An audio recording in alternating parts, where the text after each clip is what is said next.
Imagine a government paralyzed, vital services grinding to a halt, and millions of Americans left in the lurch. That's exactly what happened during the government shutdown, and the fight to end it was anything but simple. Republicans were scrambling to find a way out, but their proposed solution left a crucial issue unresolved: health care. The Associated Press reported that Senate Republicans were attempting to break the gridlock by introducing a bipartisan spending package, essentially challenging Democrats to support it. The idea was to fund the government and dare the Democrats to say no. But would it work? That was the million-dollar question. Many Democrats stood firm, insisting on an extension of expiring health care subsidies. These subsidies, vital for many Americans to afford health insurance, were not included in the Republican proposal.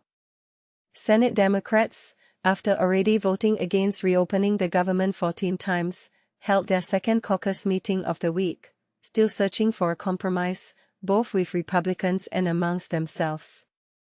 A test vote on this new, yet-to-be-revealed package was potentially slated for Friday.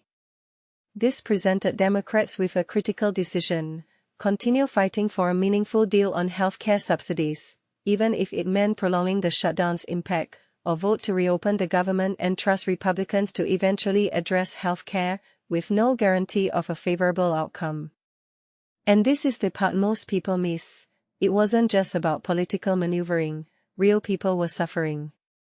Fresh off what many considered a favorable election showing, some Democrats felt emboldened, arguing that the fight wasn't over until Republicans and President Trump agreed to negotiate on extending those crucial health care benefits.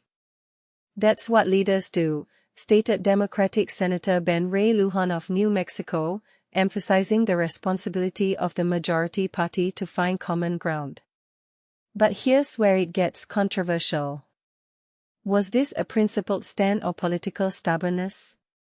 Senator Brian Schatz of Hawaii acknowledged the lack of complete unanimity among Democrats but stressed their unity on the importance of addressing health care. "Without something on health care, the vote is very unlikely to succeed," he stated. Meanwhile, some Democrats were exploring a deal that would reopen the government in exchange for a commitment to a future vote on the subsidies. The pressure was mounting, with growing concerns about the impact on airports, federal workers' paychecks, and food aid programs. The shutdown had become the longest in U.S. history, and the consequences were becoming increasingly dire. For example, families relying on SNAP benefits faced uncertainty, and air travel experienced disruptions, highlighting the real-world impact of the political stalemate. Senate Majority Leader John Thune's decision to keep the Senate in session, potentially through the weekend, followed pressure from President Trump, who saw the shutdown as a bait factor negative for Republicans in recent elections. The proposed bipartisan package aimed to fund essential government functions like food aid, veterans programs, and the legislative branch, while extending funding for everything else until December or January. This package was intended to replace a House-passed bill that Democrats had repeatedly rejected, a bill that only extended funding until November 21, a rapidly approaching deadline. The new legislation mirrored a tentative plan being developed by moderate Democrats, led by Senator Jeanne Shaheen of New Hampshire. This plan would take Republicans up on their offer to hold a vote on extending the Affordable Care Act subsidies at a later date. However, uncertainty remained regarding the specifics of Thune's health care promises and whether enough Democrats would support the deal. Republicans had been consistently falling short of the 60 votes needed to pass legislation. Democrats faced pressure from unions eager to end the shutdown and from allied groups urging them to stand firm. Many Democrats believe the recent election results demonstrated public support for their stance on extending health tax credits. Senator Bernie Sanders emphasized that a vote on health care subsidies needed to be meaningful, requiring commitments from the Speaker of the House and the President.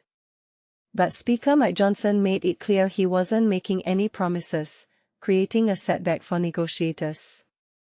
Senator Gary Peters described Johnson's comments as a significant problem. Senate Democratic leader Chuck Schumer had yet to weigh in on the latest proposal, but he had repeatedly called for Trump to engage in negotiations with Democrats, a meeting that seemed unlikely. Schumer stated that Trump was feeling pressure to end the shutdown. Meanwhile, behind-the-scenes negotiations continued, with some Republicans suggesting they might be open to reversing some government worker firings. Senator Susan Collins expressed her desire for furloughed workers to receive back pay and for fired workers to be rehired. "We are still negotiating that language," she said. What do you think? Should Democrats have accepted the Republican deal and trusted them to address healthcare later? Or were they right to hold firm, even if it meant prolonging the shutdown? Share your thoughts in the comments below.